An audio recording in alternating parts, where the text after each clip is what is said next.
সবাইকে নিউজ 24 চ্যানেলের পক্ষ থেকে স্বাগত। সাবস্ক্রাইব করে আমাদের সাথে থাকুন।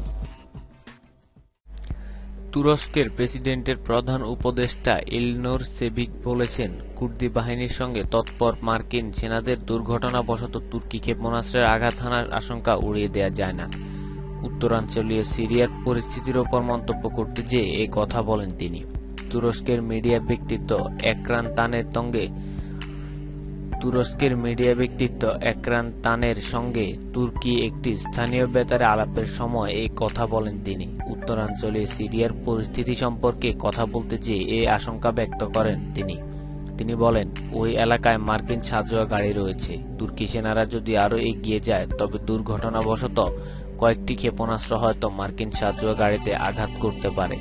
তার এই কথা শুনে হতবাক হয়ে যান তান এবং বলেন, ওই এলাকার পরিস্থিতি সত্যি খুব জটিল, তবে আপনি বোধহয় একটু কঠোর মন্তব্য করেছেন। এতেও নিজ কথা ফিরিয়ে নেননি সেভিক। উল্টো তিনি বলেন, সত্যি যদি এরকম কিছু ঘটে তবে কি আর করার আছে।